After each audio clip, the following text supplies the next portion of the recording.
Temos um problema muito sério. Temos um indivíduo que, aparentemente, tem um desejo incontrolável de matar. Não era um bicho-papão dessa vez. Era o BTK.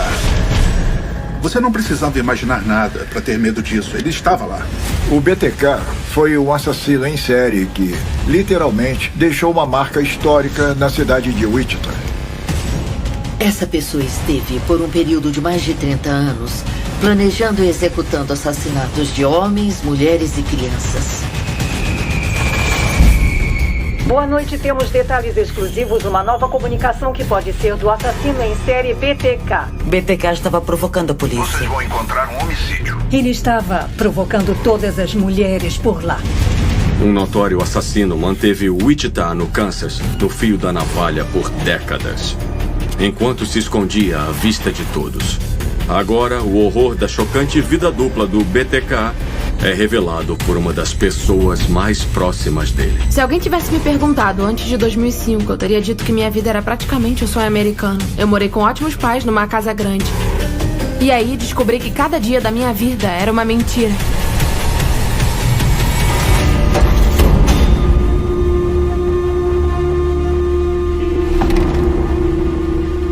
Quero que as pessoas saibam que sou um assassino em série. Eu posso fazer essas coisas e voltar para uma vida normal. O que é inacreditável, mas foi isso que aconteceu.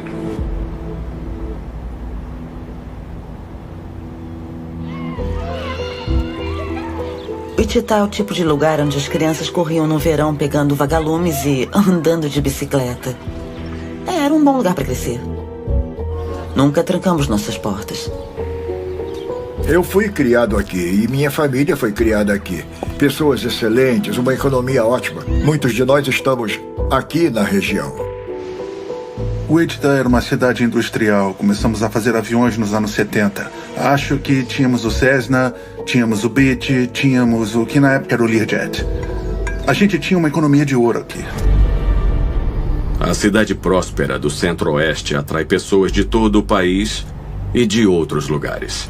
A família Otero havia se mudado recentemente do Panamá para o novo trabalho do pai da família, Joseph Otero, como mecânico de aeronaves. Passamos 7 anos crescendo na região do Canal do Panamá.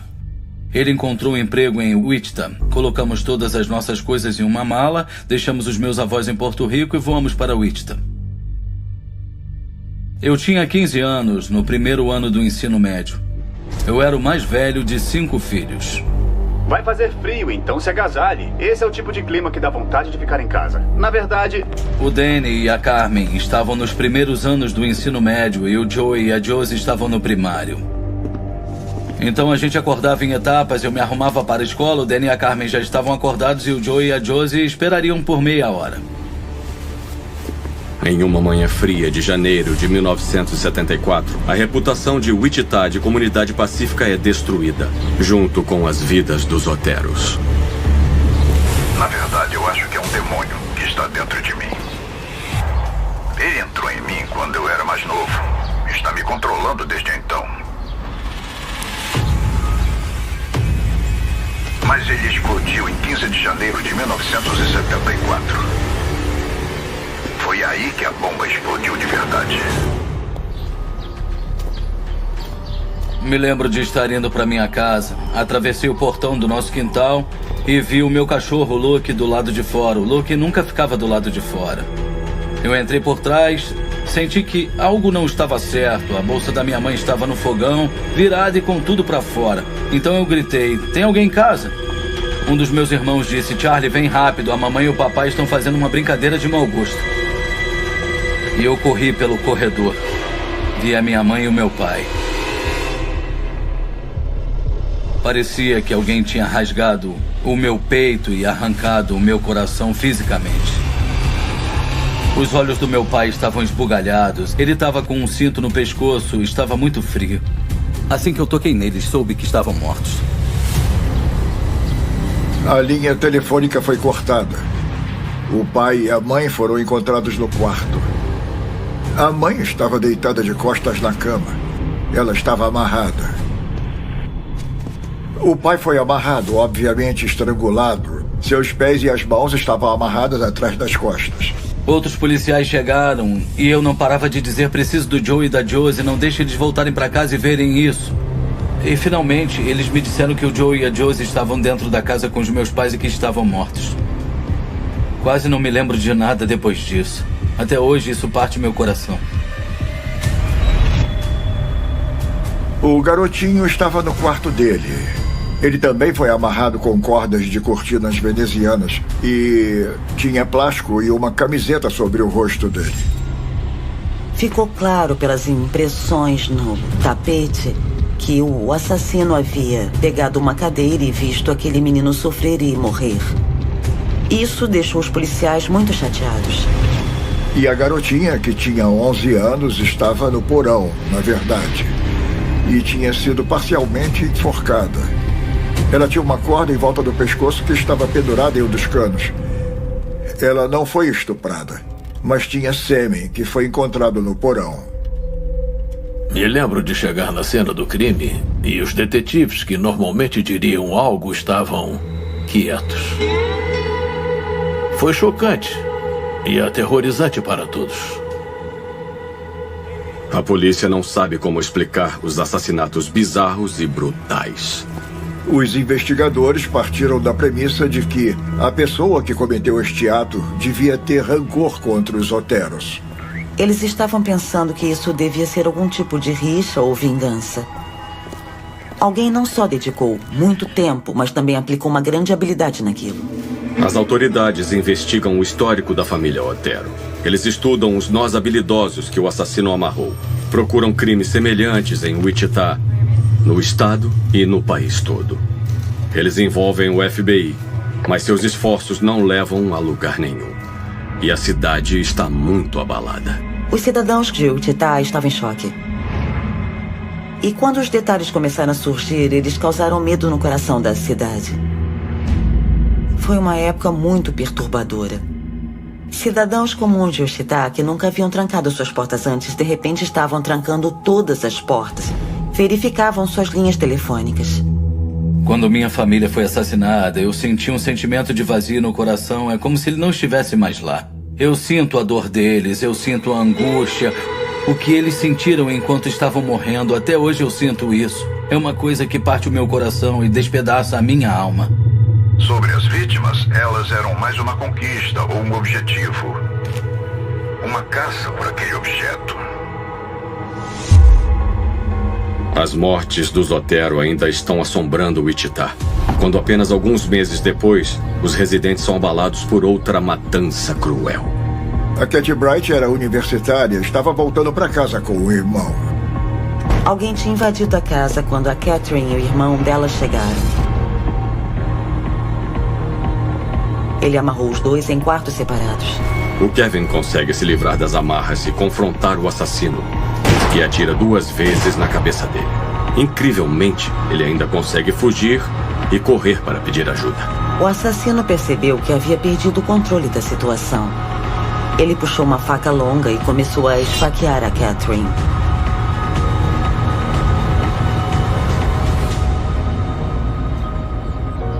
Na época, eles não tinham conectado isso aos assassinatos dos Otero porque o modus operandi simplesmente não era semelhante em nada. Gravemente ferido, Kevin fornece à polícia uma descrição do agressor. Um homem alto e branco. Não é informação suficiente. Então, em outubro de 74, um artigo é publicado sobre criminosos sexuais presos que confessaram ter assassinado os Otero. E alguém não ficou feliz com isso. Isso não caiu bem para o assassino. Ele gostava que a atenção estivesse focada nele e só nele. E então ele contatou o jornal chamado Wichita Eagle e explicou que tinha uma carta que tinha sido colocada dentro de um livro na biblioteca pública de Wichita. A polícia achou o conteúdo muito assustador. Ele compartilhou informações sobre a cena do crime que apenas alguém que esteve lá saberia. Josephine, posição, pendurada pelo pescoço na parte noroeste do porão. Mão amarrada com cordas de cortina. Nó com 4 ou 5 voltas. Você provavelmente me chama de psicótico. Nunca vou saber quando esse monstro entra no meu cérebro, mas ele veio para ficar. Ele já escolheu a sua próxima vítima ou vítimas. Boa sorte na caça. Ele disse, você pode me chamar de amarrar, torturar, matar. Porque é isso que eu faço. Mais tarde, abreviado para BTK. Percebemos imediatamente que talvez tenhamos alguém em nossa comunidade que é um assassino em série. Nesse ponto, você está pensando, precisamos encontrar essa pessoa, ou provavelmente vamos ter outras vítimas.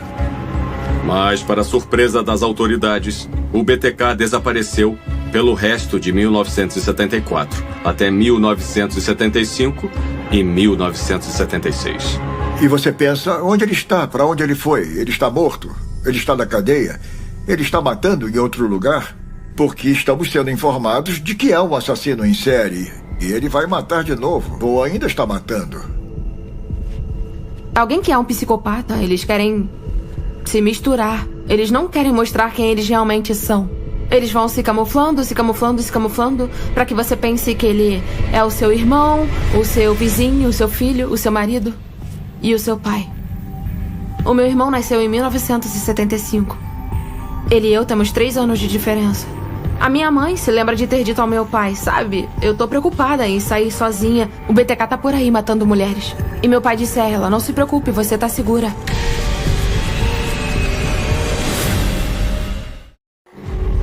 Comecei há muitos anos. É como um vulcão que entra em erupção, e entra em erupção muito rápido. Com o BTK fora das notícias por mais de 2 anos, Wichita acredita que está segura. Mas em 17 de março de 1977, essa ilusão foi violentamente destruída. Minha mãe me mandou para a loja. Ela estava doente de cama. Me mandou para o Dillons comprar uma lata de sopa. No caminho de volta, o infame BTK me parou na calçada. Me mostrou uma foto. Me perguntou se eu sabia quem era. Eu disse não, senhor, e ele me deixou ir embora. Cerca de 15 minutos depois, ele bateu na nossa porta. Eu abri e lá estava o mesmo cara. E ele entrou imediatamente. Nesse momento, minha mãe foi até a porta do quarto e disse, o que é que está acontecendo aqui? E ele pegou uma arma. A minha mãe disse, faça o que ele diz. Ele disse para minha mãe colocar alguns cobertores e brinquedos no banheiro. E nos colocou lá dentro. Ele amarrou a porta na pia, empurrou uma cama contra a outra na porta. Ali foi onde minha mãe foi assassinada. Eu espiei pela fresta da porta. Eu vi tudo. Ela estava nua, os pés amarrados com fita adesiva. Ele amarrou as mãos com a fita atrás das costas, de bruços. Meu irmão, ele quebrou a janela do banheiro, gritando por ajuda. Corri pela porta e quebrei ela. Depois que corri tentando desamarrar a corda, eu sabia que não tinha esperança. Se eu pudesse ter soltado a corda, podia ter alguma esperança. Eu era um menino de 5 anos. O que podia fazer?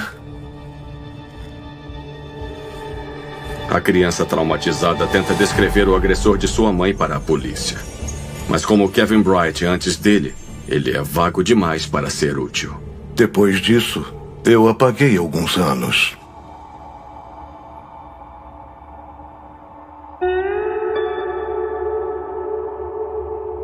Como você se recupera disso? Como uma criança de 5 anos se recupera disso? Esse era um cara que nunca teve a chance de crescer e ter uma vida porque ele espiou pela porta naquele dia e viu sua mãe ser estrangulada. Sabíamos que tínhamos alguém na comunidade que era realmente um monstro. Não uma pessoa, não um humano, mas um monstro, para deixar isso acontecer. Embora existam algumas pequenas diferenças no modus operandi do assassino, a polícia está convencida de que isso é obra do mesmo homem que assassinou os Oteros. Mas eles estavam com medo de causar pânico. Eles não queriam que as pessoas soubessem que esses casos estavam conectados até que tivessem certeza absoluta de que estavam. Os investigadores mantêm a história sob controle. Mas 7 meses depois, esse trabalho fica muito mais difícil quando o próprio assassino liga para a polícia para relatar a sua vítima mais recente. Vocês vão encontrar um homicídio na rua South Pershing, 843, Nancy Fox. A Nancy Fox era solteira e morava sozinha. Quando a polícia chegou ao local, eles ficaram perturbados com o que encontraram. Ela foi encontrada na cama dela, estrangulada até a morte. Algumas roupas foram levadas e ela também teve os pés e as mãos amarrados também. O assassino ejacula na camisola dela e a joga de lado. Ele deixou na cena do crime. Não havia dúvida. Estava claro que se tratava do BTK. Vocês vão encontrar um homicídio. Especialistas em voz estudaram a ligação gravada, principalmente a pronúncia estranha da palavra homicídio. Vocês vão encontrar um homicídio. Mas não dá em nada. Pershing 843. Estamos tentando relacionar essas vítimas e não havia como relacioná-las. Levamos os nossos policiais para a sede do FBI. Recebemos especialistas aqui. O que mais poderíamos fazer? 9 semanas depois, uma carta enviada ao Cake TV em Wichita torna impossível manter todo o horror do BTK longe do público. Quantos eu tenho que matar antes de conseguir um nome no jornal ou a atenção do país? Os policiais acham que todas essas mortes não têm relação a Josephine. Quando eu a enforquei, isso me excitou. Vocês não entendem essas coisas porque vocês não estão sob a influência do fator X. Seja um desejo sexual, ou uma voz na cabeça dele, ou um demônio para ele, significava que foi por isso que ele matou. A carta também inclui um poema perturbador para Nancy Fox, junto com o desenho gráfico dela amarrada em sua cama. Era como se ele tivesse sentado lá e desenhado ela enquanto ela morria. Foi horrível. No final da carta para Nancy Fox, ele disse: 7 já caíram e faltam muitos mais.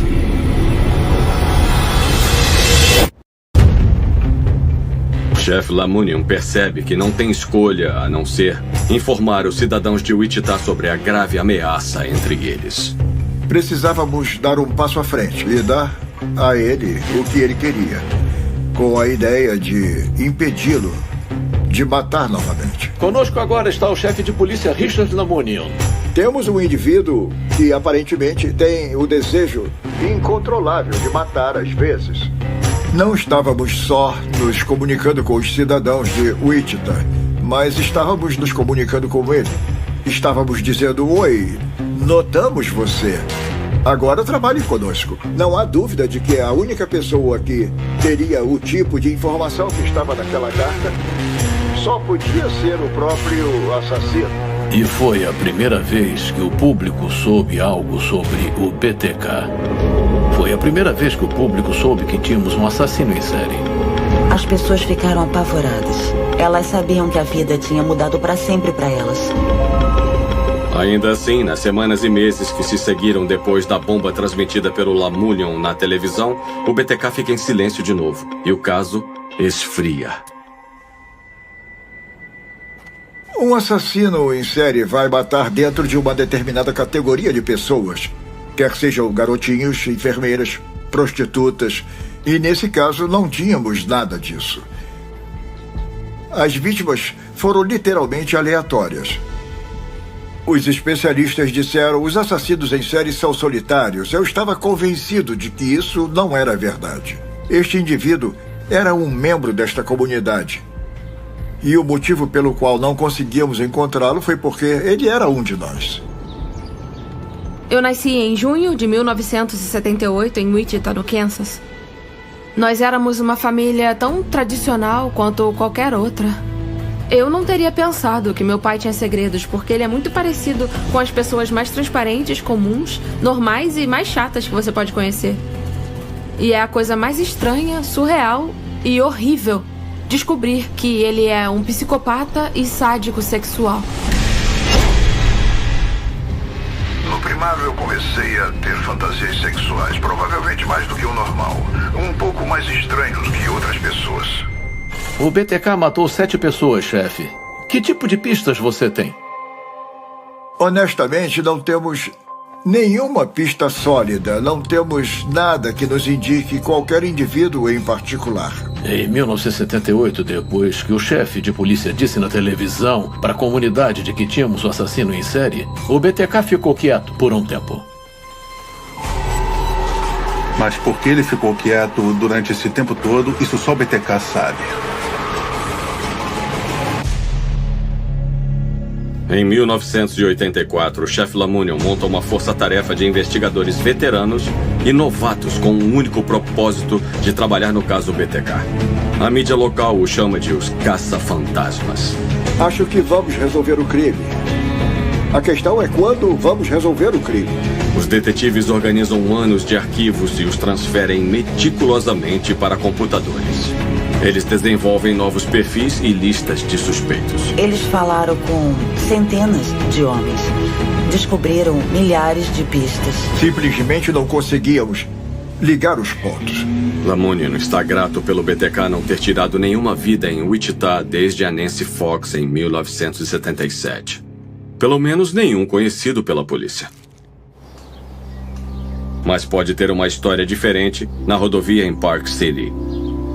Existem 6 cidades que são vizinhas de Wichita. Park City é uma delas.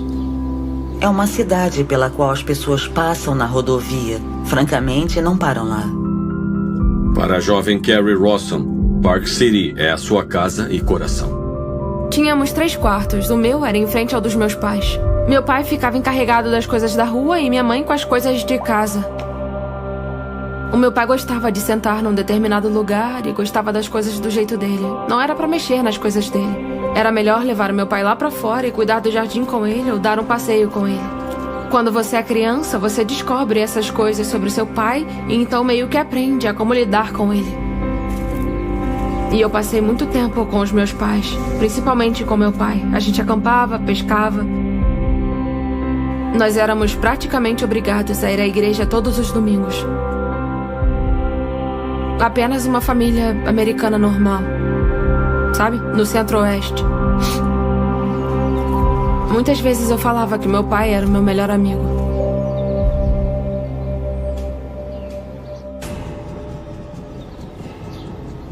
Park City está muito distante dos horrores que o BTK infligiu a Wichita. Mas em uma noite fria de abril de 85... um assassinato chocante deixa alguns investigadores se perguntando se o monstro se aventurou mais longe. A senhora Red era a nossa vizinha. Ela morava a 7 casas da nossa. Ocasionalmente, a senhora Red estava no quintal e eu me lembrava de passar acenando para ela, meus pais dizendo oi. E aí, depois, eu descobri que o corpo da senhora Red foi encontrado e que ela tinha sido estrangulada. O corpo estava nu e a polícia diz que muito decomposto. Um par de meias calças foi encontrado caído na vala ao lado dela, mas a polícia diz que essa é a única prova que eles têm. Não podemos provar de uma forma ou de outra, mas lembro de que 2 dos investigadores disseram esse é o BTK e alguns dos outros disseram acho que não. De volta a Wichita, um ano depois, uma jovem de 28 anos e mãe de 2 filhos, Vicky Wegerly, é estrangulada até a morte em sua casa, enquanto seu filho brinca no quarto ao lado. O suspeito é seu marido. Seu marido voltou para casa para almoçar. Ele encontrou seu filho sozinho em casa e caminhou pela casa brevemente, chamando por sua esposa. E ele pensou, na verdade, que talvez ela tivesse ido ao supermercado. De 30 a 40 minutos depois de chegar em casa, quando ele entrou no quarto, encontrou Vicky deitada entre a cama e a cômoda.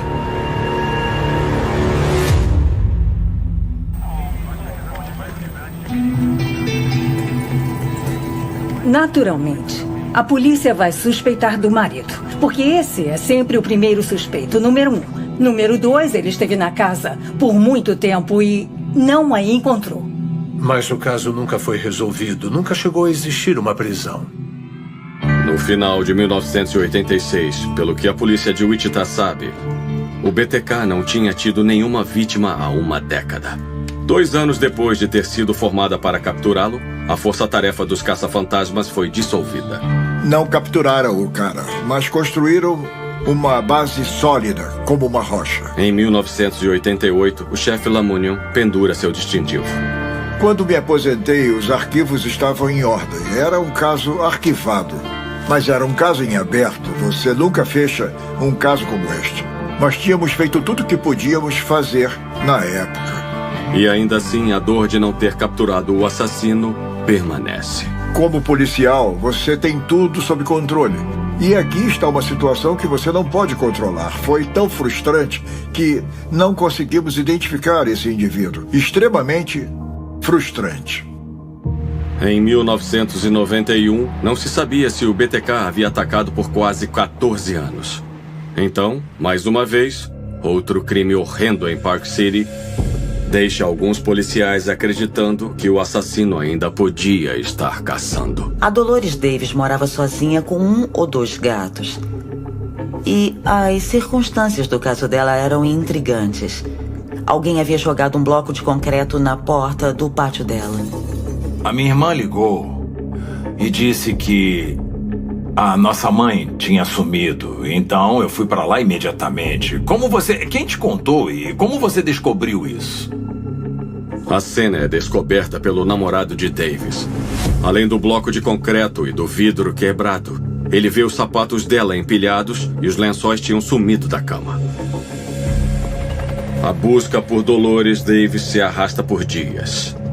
O filho Jeffrey chega de avião de sua casa em Orlando bem a tempo para as piores notícias possíveis. O corpo de Dolores foi encontrado sob uma ponte na zona rural do condado de Sedgwick. Ela estava amarrada na cintura. Ela tinha começado a se decompor. Havia uma máscara de porcelana no chão, não muito longe de seu corpo. Em casos assim, trabalhamos para a polícia de Park City e para o escritório do xerife de Sedgwick. Eles conseguiram confirmar que ela tinha sido transportada no próprio carro. Mas fora isso, a polícia realmente não estava trabalhando com muitos dados. Isso foi coberto pela mídia local, mas apenas como mais um assassinato não resolvido. Com o passar dos anos, as pessoas começam a se perguntar o que aconteceu com o assassino em série BTK. Há uma teoria de que ele foi preso por outro crime em outro lugar. Outra teoria de que ele estava fora do país e a outra teoria de que ele estava morto.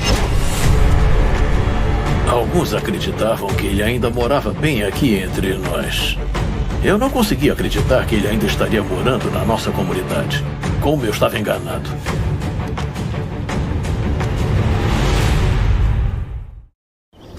No total, o BTK fez 7 vítimas aqui em Wichita entre 1974 e 1977. 4 membros da família Otero foram encontrados amarrados, amordaçados e estrangulados em casa em 15 de janeiro de 74. Em abril do mesmo ano, veio a 5ª vítima, Catherine Bright, de 21 anos. 3 anos depois, Shirley Vian, de 24 anos, foi encontrada amarrada e estrangulada em casa em South Hydraulic. E então, 9 meses depois, Nancy Fox, de 25 anos, foi encontrada em casa em South Pershing. 15 de janeiro de 2004 marca o 30º aniversário dos primeiros assassinatos do BTK. A mídia escreve histórias sobre ele, observando que um assassino em série cuja última vítima conhecida foi estrangulada há 27 anos não pode esperar ser lembrado. Um criminologista local conversou com a mídia sobre o aniversário dos assassinatos dos Otero. E ele falou sobre como muitos dos alunos dele nunca tinham ouvido falar do BTK, porque tinha passado muito tempo.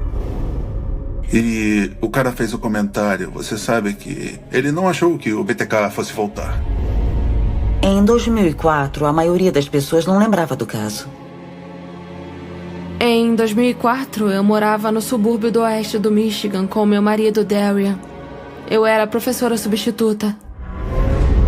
Eu não me lembro de uma sigla BTK ou de que houve assassinatos não resolvidos. BTK, sigla em inglês para amarrar, torturar e matar. Passaram 30 anos desde o assassinato da família Otero. Apesar de dizer o contrário, é evidente que até mesmo a polícia seguiu em frente. O tenente de Wichita, Kenneth Landwehr, diz que os assassinatos do BTK não são considerados um caso arquivado, mas uma investigação em andamento.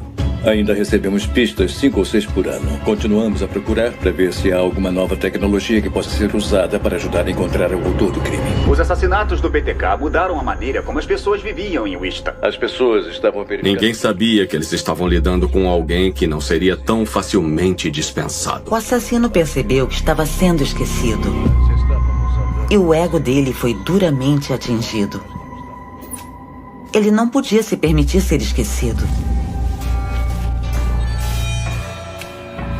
Ele pode não ter matado por um tempo, mas ele merecia em sua própria mente a notoriedade pelo que ele tinha feito.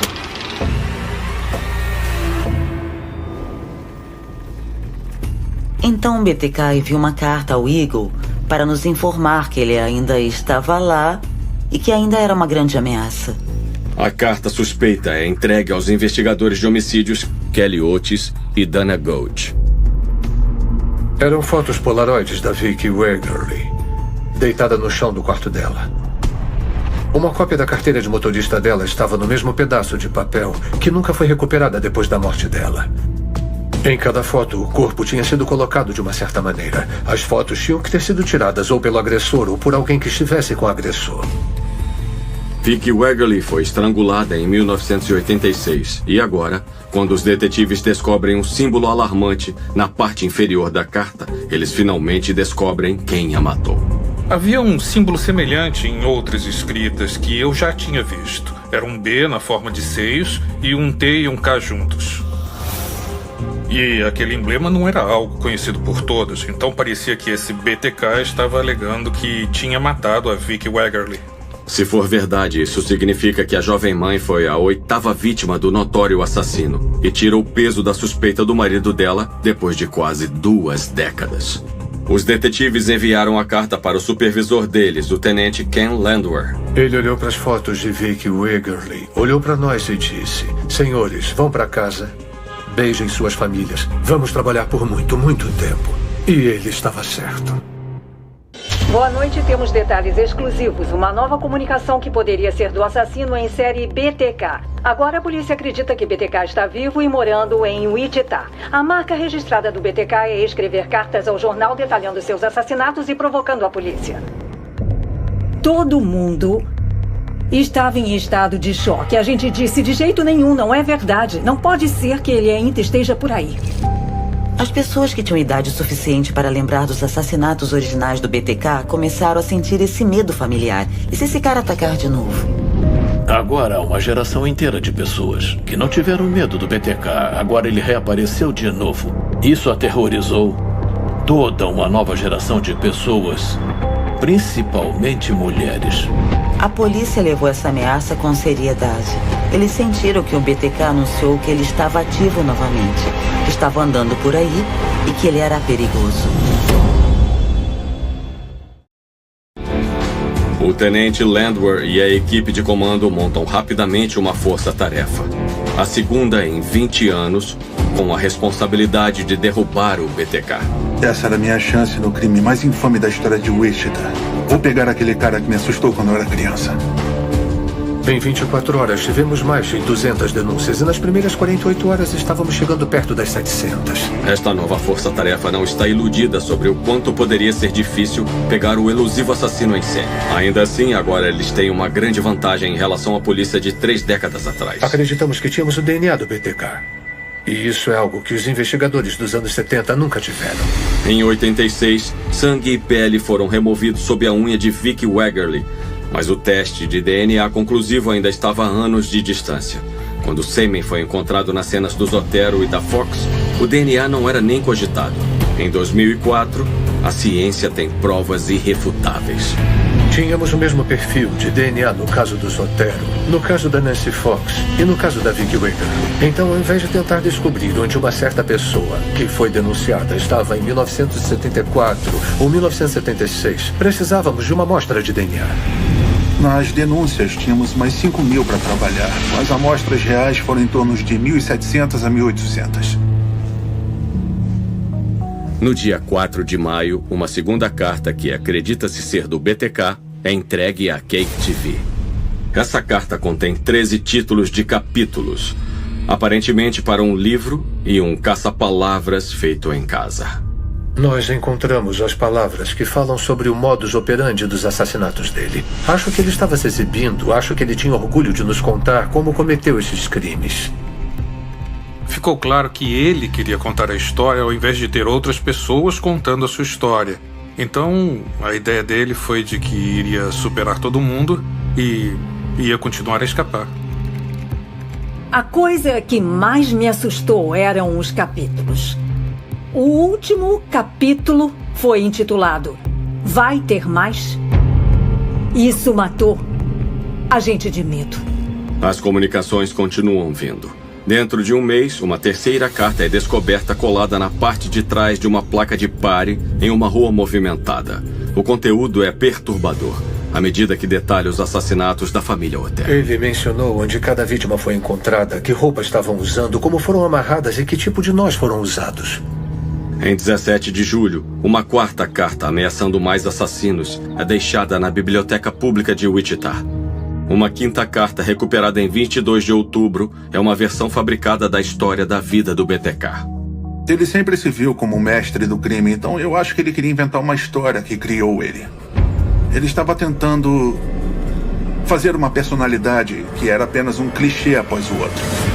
Como o chefe Lamunion na década de 70, o tenente Landwehr acredita que sua melhor chance de capturar o BTK é jogar com seu ego e atraí-lo com a esperança de que ele cometa um erro. O FBI sugeriu que deveríamos ter uma pessoa para ser o rosto do caso do Departamento de Polícia de Wichita. E foi decidido que seria o tenente Landwehr. E não consigo pôr em palavras a importância que o Kenny teve nisso. O Kenny disse, vamos ter um roteiro. Vou dar certas informações específicas. Uma carta recebida pela Cake TV nos foi entregue na quarta-feira. Os seguintes fatos sobre o BTK estão disponíveis para o público na esperança de identificar o BTK. Essas divulgações não foram destinadas ao público, foram para o BTK.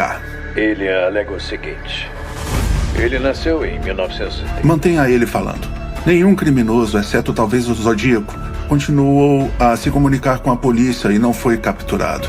Tínhamos que massagear o ego dele. Este é um dos casos mais desafiadores com os quais eu já me envolvi. O tenente Landwehr dizia, eu realmente acho que o BTK seria uma pessoa muito interessante para se conversar. E isso foi um tipo de convite ao BTK para que ele se conectasse com ele. Muito obrigado. Sabíamos que ele tinha matado 8 e que ele estava se comunicando pelo que parecia ser pelo seu próprio divertimento. A urgência era que essa comunicação só iria entreter ele por um certo período de tempo. E podia ser que ele aumentasse o nível. Sentimos que ele está tentando se comunicar conosco. Nós ouvimos várias vezes da polícia que o BTK está falando e quer ter certeza de que está sendo ouvido. Eu não prestei muita atenção nas notícias do BTK em 2004. É muito louco quando você para pra pensar que alguém cometeu esses crimes muito antes de você nascer. Era uma coisa que você lia que estava acontecendo onde você cresceu. A sexta carta do assassino em série é descoberta por um homem que andava em um parque local em 13 de dezembro de 2004.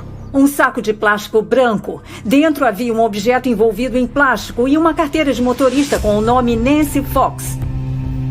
A Nancy foi morta em 1977. Uma boneca foi enviada representando ela e as amarras não só correspondiam exatamente às amarras do corpo dela quando ela foi encontrada morta, mas também eram as mesmas cores.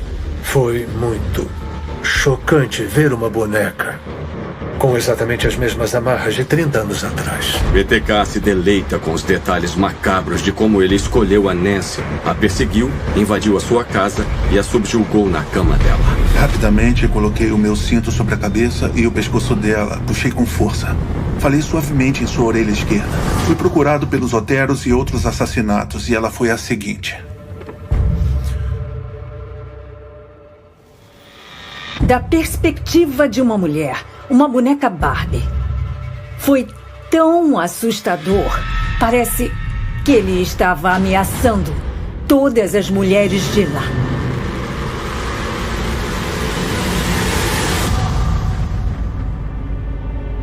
A carta seguinte, a 7ª do BTK, ameaçada a desaparecer para sempre, graças a um funcionário de um depósito de material de construção que encontrou algo na carroceria de sua caminhonete. Ele viu o que pareceu ser lixo. Ele pegou, jogou na lixeira do lado de fora da casa dele e saiu de férias. Esse funcionário não percebeu o significado, não a reconheceu como uma pista importante. Em 25 de janeiro de 2005, Cake TV recebe o último contato do assassino. Um cartão postal. Diz referência: Rua 6977, ao norte da Rua Sêneca. Conteúdo: uma caixa de cereal. Me avisem se vocês ou a polícia receberam o número 7 no depósito de material de construção. Imediatamente fomos naquele dia, na esquina da Rua 69 com a Rua Sêneca, e achamos a caixa de cereal. Essa é uma área isolada entre Valley Center e Park City. E essa é a primeira vez que se sabe que o BTK deixou algo fora do limite da cidade de Wichita. Pareceu que o BTK tinha um senso de humor adolescente, porque na caixa de cereal ele escreveu assassino, tipo assassino serial. Dentro da caixa de cereal tinha outra boneca Barbie, que era ainda mais assustadora do que a primeira. Porque essa era Josie Otero. Essa boneca Barbie tinha uma corda em volta do pescoço que estava amarrada a um cano. Era igual a Josie Otero. Como mulher, não era só horripilante, mas também te dá vontade de vomitar. Nós sabíamos que ele continuava a ficar excitado, a ficar animado com tudo isso. Sabíamos que ele era capaz de outro assassinato. Sabíamos que ele era capaz de mais 3 assassinatos e estávamos com muito medo. A equipe da Cake contata a polícia e avisa sobre o cartão postal que menciona um pacote deixado mais cedo no depósito de materiais de construção. Os detetives estão perplexos. Nós não soubemos sobre nenhum pacote deixado e recuperado em nenhum depósito de materiais de construção. Eu liguei para o tenente Landwehr e ele mandou detetives para investigar os 2 depósitos de materiais de construção em Wichita. Os investigadores não encontram nada. Então colocam avisos pedindo aos funcionários que se apresentem se tivessem encontrado algo estranho recentemente. Na noite seguinte, recebi uma ligação do centro de expedição, do 190, de que um funcionário de um depósito de materiais de construção que esteve fora da cidade voltou para casa e viu o aviso na sala de descanso e que achava que tinha algo para denunciar. Uma caixa de cereal na carroceria da caminhonete dele, e ele achava que enquanto estava fora da cidade, o lixo tinha sido retirado e levado ao aterro. Mais ou menos 1h30 depois, recebi uma ligação do mesmo homem e ele disse: "Ei, desculpe, a caixa ainda está aqui e estou com ela na cozinha." A caixa de cereal foi um ponto crucial na investigação. Dentro da caixa de cereal havia vários itens, mas um deles era um bilhete do tamanho de um cartão postal. E na parte inferior, o BTK perguntou: "Posso me comunicar por um disquete e não ser rastreado por um computador? Seja honesto." Eu achei que esse era outro truque. Meu medo era que ele nos enviasse um disquete, sabendo que podemos obter informações dele, que nos levaria a, talvez, um falso suspeito. E então ele saberia que mentimos para ele. Policiais descem ao depósito de materiais de construção para revisar os vídeos de vigilância do estacionamento. Esta é possivelmente a melhor oportunidade para nós podermos observar o BTK. O vídeo estava muito pixelado e o funcionário estava muito longe da loja. E você pode ver o que parece ser uma pessoa, mas se assemelha mais a um boneco.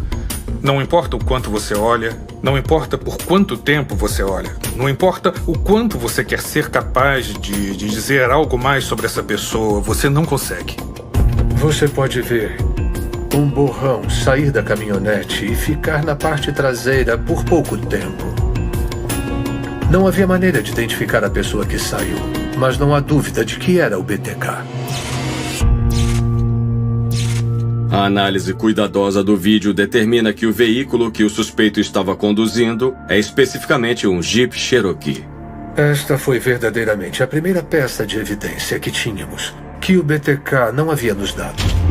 Esta revelação, juntamente com a pergunta do assassino sobre o envio de um disquete, dá tanta esperança quanto requer cuidado na força-tarefa. Se existir um arquivo em um disquete, vai haver informações que um perito em informática forense será capaz de extrair e que vai ajudar a identificar pelo menos a localização ou o computador que foi usado para escrever esse arquivo. O BTK nos pediu para sermos honestos na nossa resposta no jornal. E a resposta foi: Rex, vai ficar tudo bem. Então, colocamos esse anúncio no jornal por uma semana e o jogo de espera começou. Menos de 2 semanas depois, um pacote suspeito chega em outro estúdio de TV de Wichita, a TV KSAS. A polícia o intercepta. Era um pequeno envelope. Havia algumas coisas dentro dele, algumas joias que seriam de uma vítima do passado. E também tinha um disquete roxo. Eu pensei, isso é fantástico. Eu mal posso esperar para dar isso ao nosso perito em informática forense. As 2 coisas descobertas imediatamente foram que o disco tinha estado em um computador em Park City e também em uma igreja luterana de Cristo. O arquivo que estava nele foi impresso por um usuário chamado Dennis. Mas aí acho que foi numa pesquisa no Google. O perito encontrou a Igreja Luterana de Cristo e quando ele clicou na especificação, veio a foto de um homem chamado Dennis Rader, que era o presidente da congregação. Dennis Rader e a Igreja Luterana de Cristo estavam conectados. Nessa altura, todo mundo sabia que esse era o dominó que ia começar tudo. Outro detetive olhou onde Dennis Rader morava e então nos conduzimos para Park City o mais rápido que pudemos. Havia um Jeep preto Cherokee na garagem. E então aconteceu. O jogo começou. Liguei pro Kenny e disse: chame todos os policiais de plantão. Esse cara está a 30 metros. Eu vou derrubar aquela porta agora, porque nós o capturamos. Mas o tenente Landwehr retira suas tropas, coloca Dennis Rader sobre uma vigilância de 24 horas e dá prioridade a obter o DNA do suspeito para a comparação. Eles recorrem a uma fonte surpreendente. Eu frequentava a faculdade do estado do Kansas. Alguns detetives foram para lá, para o Centro Médico de Saúde, e eles tinham um mandado para acessar o meu histórico médico. Eles descobriram que eu tinha lâminas de um exame de Papa Nicolau e tiraram meu DNA dali. Me lembro de que foram os 2 dias mais longos do mundo. E nunca esqueci que o tenente ligou para mim e disse: recebi o resultado do DNA. É ele, vamos entrar pela manhã e começar. Eu não ia ficar em casa. Não havia nada a fazer, não ia dormir. Então vou subir e continuar a trabalhar e me preparar para isso. Eu entro no prédio, subo para o escritório da nossa força-tarefa, entro e está todo mundo lá. Ninguém ficou em casa. E só esse pequeno momento, pequenos momentos como esse, finalmente acabou. Porque foi um longo tempo, um caminho muito longo.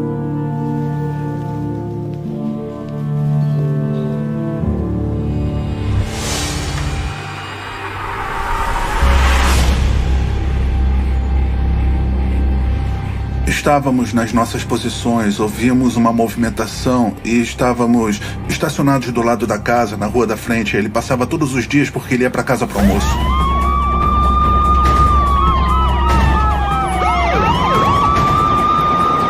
Policiais uniformizados fizeram-lhe parar. Quando Dennis Rader estacionou sua caminhonete, havia detetives na sua porta.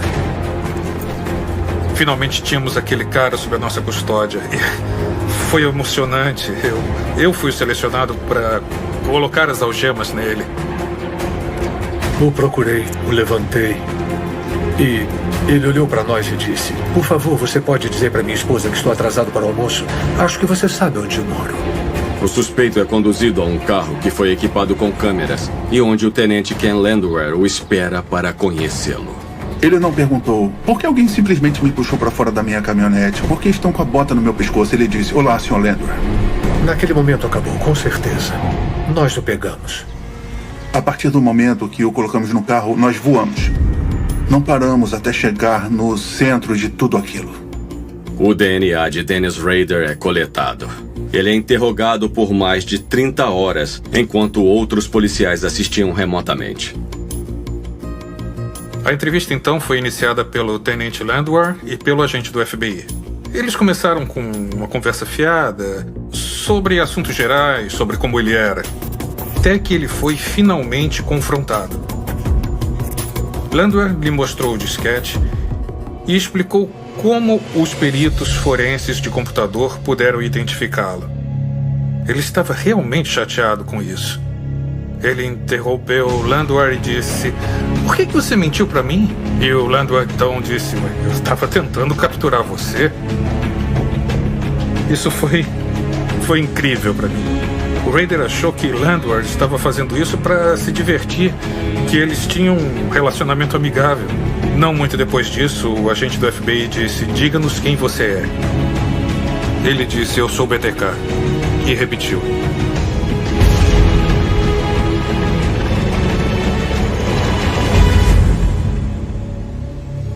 Eu sou a filha do Dennis Rader, que é também conhecido como assassino em série BTK, que assassinou 10 pessoas inocentes entre as décadas de 70 e 90.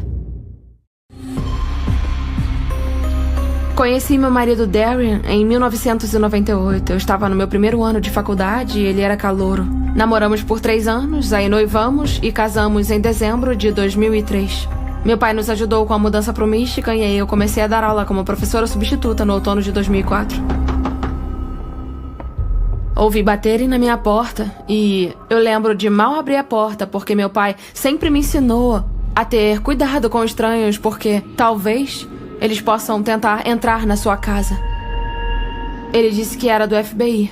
E aí ele disse, você é Carrie Rawson? O seu pai é o Dennis Rader? Você é de Wichita? E eu disse sim. Então ele disse, seu pai é o BTK. Foi nesse momento que eu fiquei completamente desorientada. Eu entrei em choque, eu acho.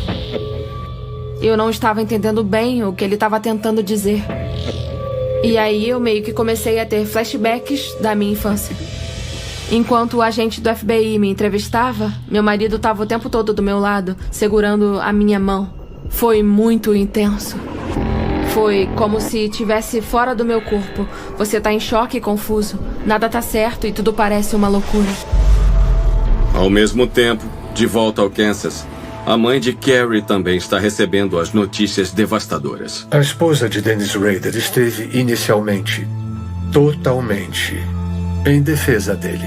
De jeito nenhum, vocês capturaram o cara errado. Ela estava muito irritada com o departamento de polícia e com a gente por prender o seu marido. Um dos meus maiores medos era que invadissem minha casa. E aí tem esse momento surreal, onde tem um estranho na sua casa te notificando de que o seu pai é a pessoa que invade a casa das pessoas. Naquele momento, eu percebi que a nossa vizinha, a senhora Head, foi assassinada. E aí eu disse ao agente que, quando eu tinha 6 anos, a senhora Head foi estrangulada. E aí na minha cabeça passou que o BTK estrangulava as mulheres. Eu sabia disso porque tinha lido sobre ele. E foi quando eu senti dentro de mim que podia ter sido meu pai. Porque eu tive uma lembrança de estar dormindo com a minha mãe na cama dela por causa de uma tempestade. E eu sabia que meu pai tinha saído aquela noite. E aí eu disse ao agente, eu não acho que o assassinato da senhora Head tenha sido resolvido. E aí eu disse, o meu pai não estava em casa. Antes da prisão do meu pai, ele era procurado por 8 assassinatos. Então, agora eu tô sentada aqui, dando a eles basicamente um 9º assassinato. Sentia que estava entregando o meu pai. O mistério dos assassinatos de BTK pode estar perto do fim. É isso mesmo. A polícia de Wichita e os oficiais da cidade confirmaram hoje que o suspeito levado para interrogatório ontem é de fato o BTK. Sabemos que ele tem 59 anos, é casado, tem 2 filhos crescidos e era o encarregado de compliance de Park City. Ele listou como seus hobbies criar filhos, acampar e jardinagem.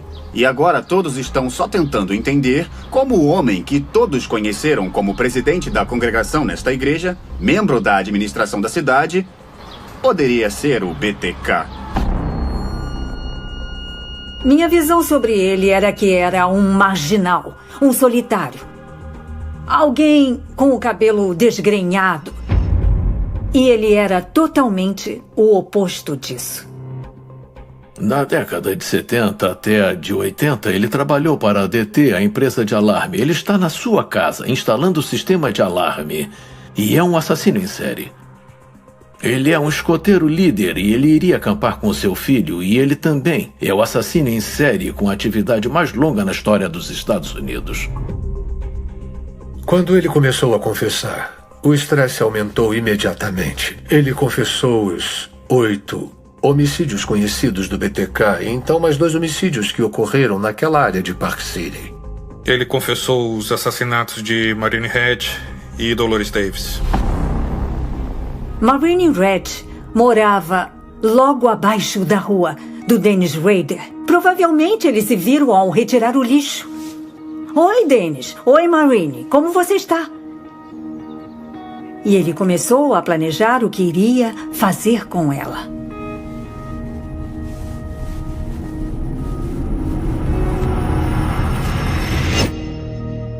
Olha, foi coisa demais pra minha cabeça.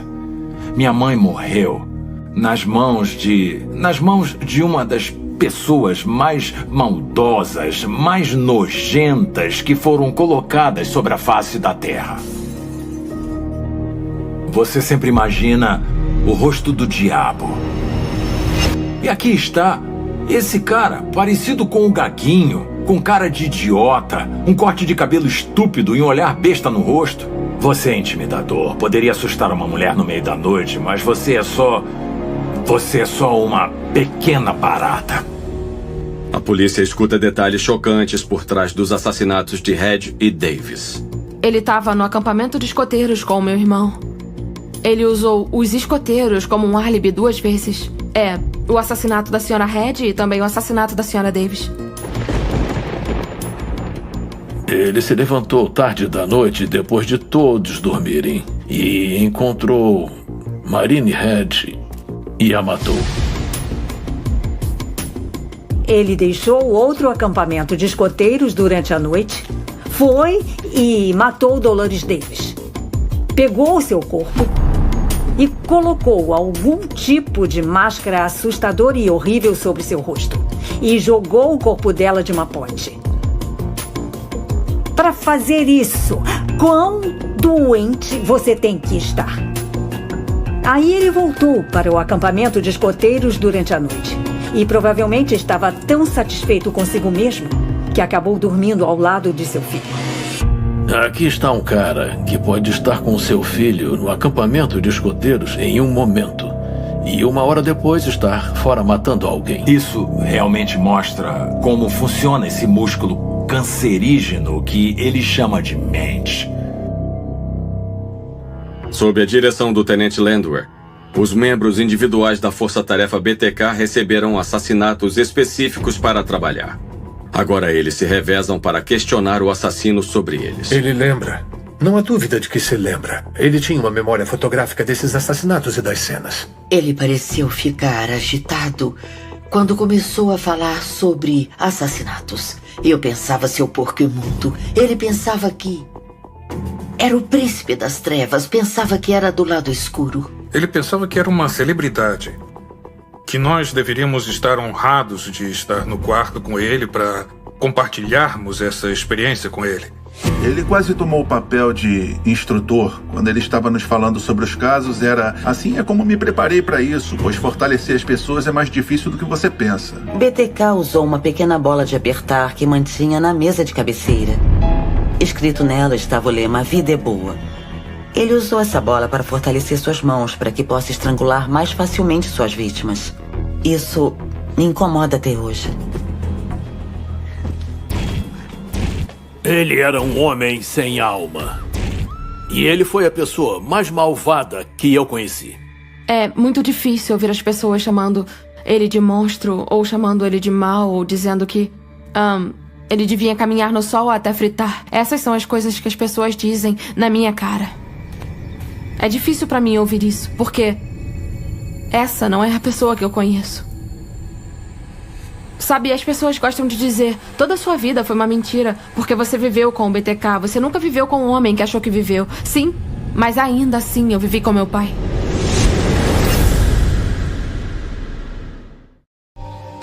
Uma fita de cena de crime envolvida em torno dessa rua normalmente silenciosa, neste bairro normalmente silencioso.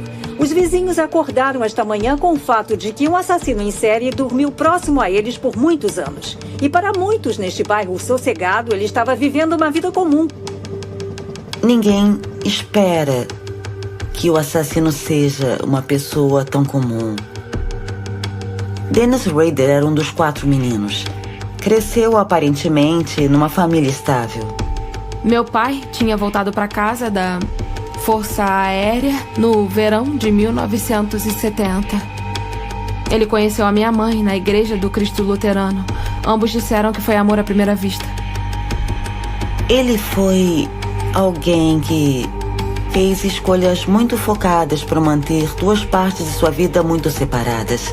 Ele gostava de ser um assassino, mas também gostava de ser visto como um homem de família. O meu pai normalmente era um cara estável, mas eu lembro de 2 vezes que meu pai foi fisicamente abusivo com meu irmão. Eu lembro de uma vez que meu irmão tinha 21 anos. Eles começaram a discutir e meu pai simplesmente saltou da cadeira dele e tentou sufocar o meu irmão. Num momento desses, você arruma desculpa pra essas coisas porque ele tá tendo um dia ruim, ele não quis fazer isso e ele vai se desculpar mais tarde. Uma busca na casa de Rader revela mais evidências contra ele, incluindo troféus dos seus assassinatos. Descobrir que joias e carteira de motorista que pertenceram a mulheres que ele matou estavam sob o nosso teto foi um momento surreal e insano. Rader diz à polícia que ele tinha kits para seus crimes, pastas ou sacos de pano contendo cordas e outras ferramentas para ajudar em seus assassinatos. Ficou claro que ele não era esse mestre do crime. Ele fez um par de coisas muito bem, exceto pelo último casal de vítimas. Ele foi muito aleatório. Ele nos disse onde encontraríamos o que ele descrevia como uma mina de ouro. Evidências de cada caso. Seria um armário de arquivos em seu escritório em Park City. Ele tinha catalogado tudo, coletado, salvado provas dos diferentes casos, incluindo os desenhos originais que fez, os desenhos originais que ele nos enviou. Estava cheio de coisas. O armário de arquivos fica ao lado da mesa dele. É desse jeito. Não fomos nós que organizamos. É tudo dele. Esses 2 livros de anotações são atualizados do tempo atual. E tempo atual quer dizer investigação atual. A investigação de 2004. Mas também voltam ao caso de Dolores Davis e ao caso do Zotero. E ele fez múltiplos cartões didáticos de diferentes tipos de tortura. Obviamente, as mulheres amarradas sempre foram uma grande parte de sua fantasia. Ele tinha propaganda de revistas ou catálogos de mulheres de revista que ele trazia com ele e as chamou de anúncios elegantes. Anúncios elegantes. Ele ainda fica emocionado com fotos de mulheres de sutiãs. E ele tinha várias fotos de si mesmo. A sua Polaroid tinha um controle à distância, assim ele podia tirar a sua própria foto. Ele estava tirando a versão de selfies dos 70 e 80. Ele tirou fotos de si mesmo pendurado no cano de esgoto, em seu próprio porão, no porão da sua mãe, pendurado em árvores, sendo enterrado na terra. Muitas imagens ao ar livre que ele disse que fez enquanto fazia excursões com os escoteiros. A máscara de Dolores Davis. Começamos a ver em algumas de suas fotos polaroides que ele usaria durante sua autoamarra. E você pode ver nestas fotos que ele veste roupas de mulher. Há algumas fotos aqui onde ele aparece usando roupas que sua vítima vestia quando ele a matou. Estas são o que ele chamava de festas de quartos de hotel. Ele chegaria a um quarto de hotel e depois arrumaria toda a área. Ele preparava bonecas, ele preparava estas revistas de exibição. Ele tinha todas essas questões sexuais. Tudo que encontramos era repugnante. Qualquer investigador que trabalha nos Estados Unidos contará sobre você. Isso te marca. Uma das coisas mais perturbadoras que nós encontramos foram as fotografias que ele tirou das vítimas, especialmente Maureen Head. Ele levou o corpo da Sra. Head para nossa igreja. Ele a vestiu e tirou fotos dela com uma Polaroid. Ouvir isso foi muito difícil para mim. O que pode ser pior do que fingir piosamente todos os domingos que você é esse exemplo de cristianismo, se você pode ser a pior forma de esgoto social que sempre sai debaixo da terra? Bundy não chegou tão baixo, Gacy também não. Você supera eles. Eu não conheço ninguém que tenha chegado na face de Deus e dito: olha como eu sou engraçado. Me lembro de ter ficado com medo depois que a Sra. Head desapareceu e foi assassinada. E ele disse: tá tudo bem, Carrie, você tá segura. No momento em que o BTK estava ativo, a sabedoria convencional era que os assassinos em série não podem parar. Houve longos períodos de tempo em que ele ficou sumido. Olhando para trás, é fácil ver que a linha do tempo corresponde ao nascimento de seus 2 filhos. Ele aparentemente teve bastante trabalho como pai de 2 crianças. O filho de Dennis Rader estava na Marinha no momento da prisão de Dennis. Eu perguntei para ele: alguma vez seu pai viu uma menina bonita passando e disse: ei, filho, que menina bonita, olhe pro peito dela. E ele olhou para mim e disse: detetive, não só meu pai nunca disse isso, mas se eu fizesse isso, ele me bateria na boca. Ele tinha muito respeito pelas mulheres. Eu não conheço o homem que assassinou 10 pessoas, incluindo 2 crianças. Eu não conheço o BTK. Então eu fui para Júnior, coloquei um pano na cabeça dele, uma camiseta e uma bolsa para que não rasgasse. Se eu soubesse que ele era assim, ele não me deixaria viva. Eu acho que não. Estrangulei Josephine. Eu tive que lutar com isso. Se tivéssemos encontrado, ainda estaríamos vivos? Eu a levei para o porão e depois a estrangulei. Hoje a polícia confirmou que o homem que chamam de estrangulador BTK está em custódia. Concluindo, o BTK está preso. Pessoas comemorando e aplaudindo. E estavam tão animadas que este pesadelo de 30 anos havia acabado e que nosso departamento de polícia havia descoberto. As pessoas ficaram aliviadas ao saber que alguém que deu muito medo à cidade estava finalmente atrás das grades.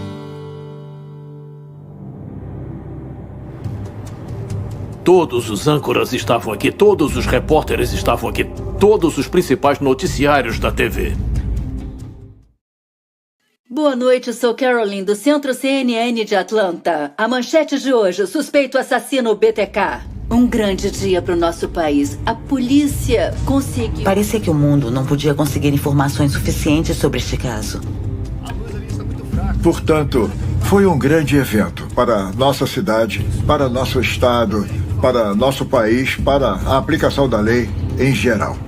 Eu estava em um choque imenso. A lista de vítimas de BTK...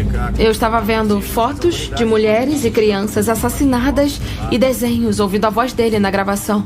Vocês encontrarão um homicídio. A mídia começou a aparecer no nosso condomínio de apartamentos. E o meu marido me disse: nós temos que ir para casa. Eu voei para casa e minha mãe estava esperando com minha tia e meu tio.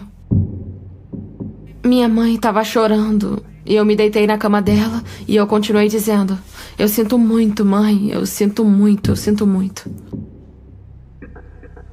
Minha mãe disse desde o início que parecia que meu pai havia morrido. Em 25 de fevereiro, meu pai estava morto.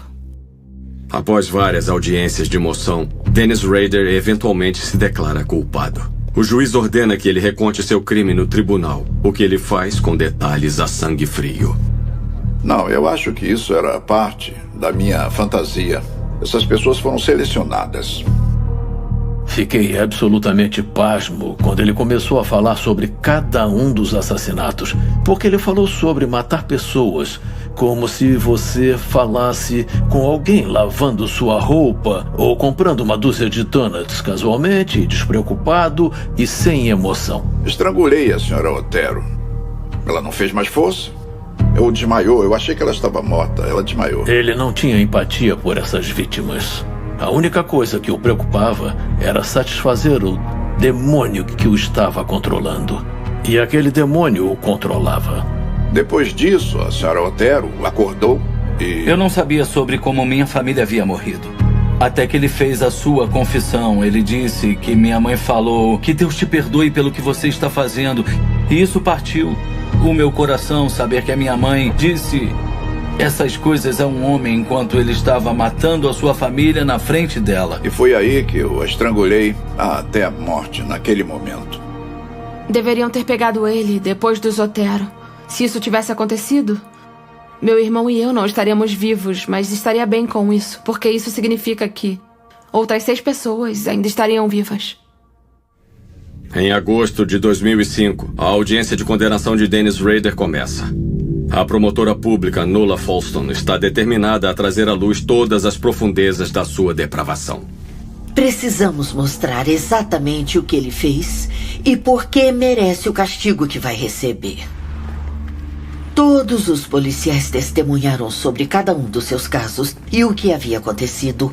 Todas as famílias estavam lá. Eles se sentaram e ouviram todos os dias aquele julgamento. Tudo foi revelado a eles.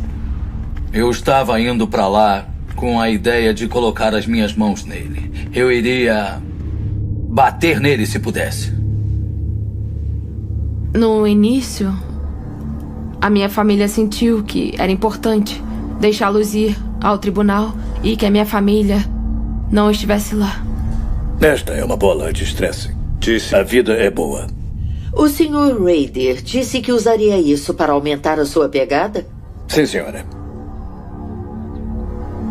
As famílias se levantaram para falar sobre como ele era uma porcaria. E se isso os fazia se sentir bem, eles deveriam fazê-lo. O amor de um filho por sua mãe não permitiria que Dennis Rader manchasse sua memória. As lições que aprendi com meu pai e minha mãe transcendem as maldades de Dennis Rader. Nos últimos 5.326 dias tenho me perguntado como seria enfrentar a fossa ambulante que tirou a vida preciosa da minha mãe. Mas tenha em mente que esta foi a primeira vez que estive na presença daquela escória. Eu tinha trabalhado literalmente por 6 meses para afiar a declaração de impacto daquela vítima para que seja clara. Cada palavra tinha uma intenção e um propósito específico que era espetá-lo. Deste ponto em diante, declaramos nossa independência da tirania de suas ações enquanto você inicia sua lenta e dolorosa descida ao inferno. Escolheremos nos elevar acima de nossa dor. Obrigado, meritíssimo. Eu só gostaria que ele sofresse pelo resto da vida. Eu queria passar por cima de todo mundo, da polícia, e matar aquele desgraçado. Mas, quando comecei a falar, olhei para ele e apenas congelei. Isso é tudo. Voltei a ser criança. Finalmente, após 2 dias terríveis de depoimento, Dennis Rader pôde fazer uma declaração ao tribunal. Meritíssimo Condado de Sedgwick, vítimas, estou ciente dos crimes que cometi. Todas as famílias concordaram que quando ele abrisse a boca estaríamos saindo. E fizemos isso. Eu não queria ouvir o que ele tinha a dizer. Eu queria matá-lo. E ainda quero. Isso nunca vai passar. Os crimes atrozes que cometi para o Condado de Sedgwick, continuei como um monstro. Ele não se importou, não se importou. Ele só tinha que dizer as últimas palavras. Era como Hoje é meu dia para brilhar. Nós falamos do homem como um mal. O lado escuro estava lá. Mas agora, acho que a luz está começando a brilhar. Acho que ele ficou um pouco confuso se estava sendo condenado ou se estava aceitando um prêmio da academia. Joseph Otero estava na Força Aérea. Eu estava na Força Aérea. Ele era um marido. Eu era um marido. Ele se comparou às suas vítimas. Josephine era uma garotinha, ele tinha uma garotinha. Ela passou um tempo na fazenda dos avós. Eu também, quando criança. Devemos nos sentir mal por esse pedaço de bosta porque ele foi apanhado por matar 10 pessoas? Ele estava agradecendo os detetives e os advogados e a comunidade. E foi aí que eu desliguei. E aí, no final, por cerca de 20 segundos, ele falou sobre arrependimento. Mas mesmo assim, ele disse: arrependimento é um conceito. Então ele citou a Bíblia. Em João 8:12. A luz do mundo. Quem me segue não andará nas trevas, mas terá uma vida de luz. Eu sempre digo às pessoas, olha, você quer citar a Bíblia? Eu também posso. Se você fizer o mal, tenha medo, pois não empunharemos a espada em vão.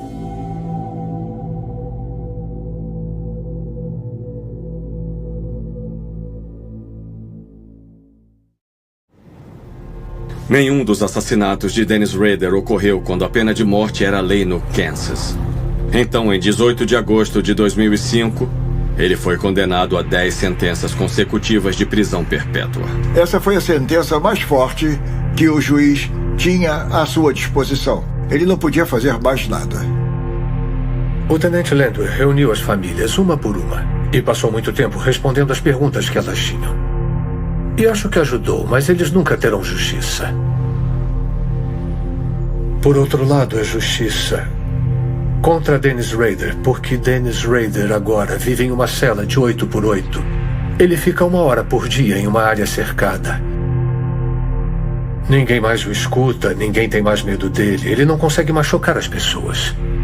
Ele está pensando todos os dias na perda de sua família e no egoísmo que levou para tomar a vida dos membros da família de outras pessoas. Fiquei desanimada, meio triste. Deixaram que ele tivesse uma televisão.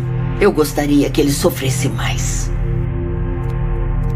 Eu queria a pena de morte para ele, mas não para que ele fosse sacrificado, mas para que ele vivesse aquela vida no corredor da morte. Porque é muito mais difícil uma vida no corredor da morte do que no meio das pessoas.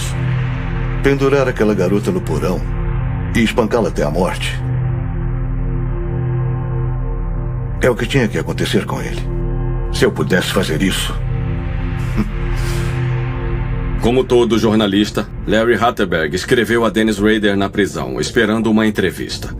Um dia, ele recebe uma ligação de BTK encarcerado e grava a conversa. Tive 30 anos de perguntas em 20 minutos. Quando você escreveu no início dos anos 70, você disse que era o fator X que o fazia matar. Você pode descrever o que é isso? Na verdade, eu acho que é um demônio que está dentro de mim. Você estava tentando ser capturado? Não, eu não penso assim. Não, eu não estava planejando ser capturado. Apenas brinquei de gato e rato muito tempo com a polícia. Eu ia começar uma nova história. Tenho muito arrependimento por isso. É algo que eu não queria que acontecesse com a minha família.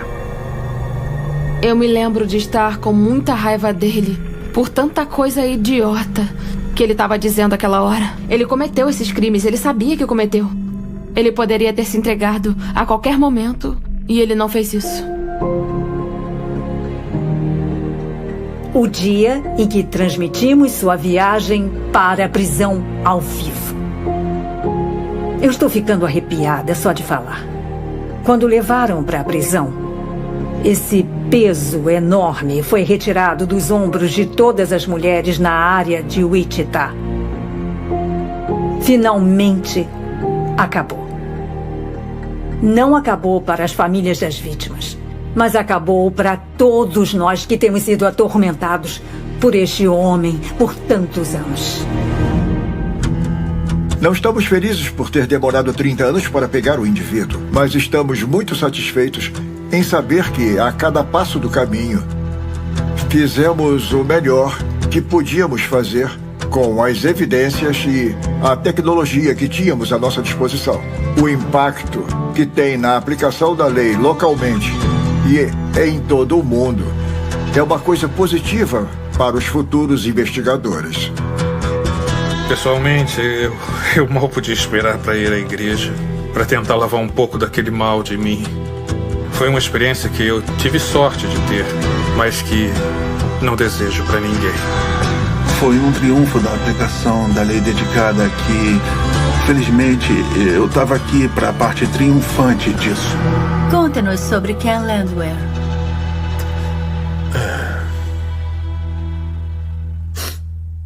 Eu não esperava por isso. Desde que o BTK apareceu em março, recebemos mais de 2.000 pistas. Kenny era um homem maravilhoso, mas ele não está conosco, mas você o amaria eternamente. E foi o plano de Kenny Landwehr que trouxe o resultado final, que foi a prisão de BTK. A estratégia de Kenny Landwehr era sólida e funcionou muito bem. Ele era um ícone no departamento de polícia de Wichita e uma das melhores pessoas que já conheci. E depois de anunciar sua aposentadoria, ele foi diagnosticado com câncer e morreu meses depois. Mas graças a Deus, pegamos Dennis Rader antes que Kenny morresse. Isso honrou um colega e policial incrível.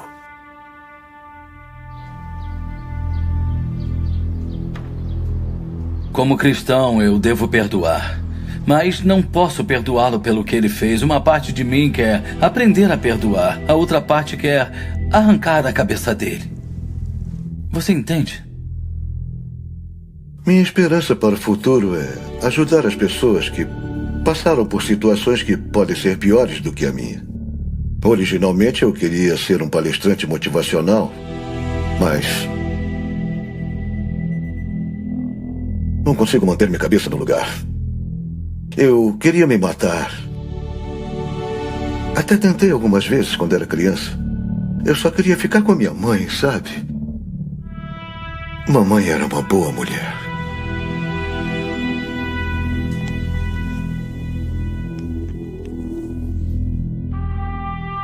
No final do projeto do livro, eu estava esgotada. Minha saúde foi prejudicada, estava afetando o meu casamento e eu acabei saindo da redação, saindo do jornalismo. Realmente foi a história de uma vida, mas teve um impacto pessoal real.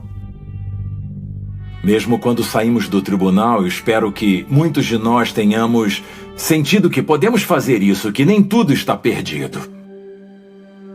Talvez possamos viver nossas vidas de uma forma que seja uma homenagem àqueles que perdemos. Podemos memorizá-los através de nós e através do que fazemos para melhorar o mundo ao nosso redor. E embora isso não traga de volta quem perdemos e essa dor não vá embora, nos dá a chance de deixá-los viver por algo que é maior do que eles e algo que é maior do que nós.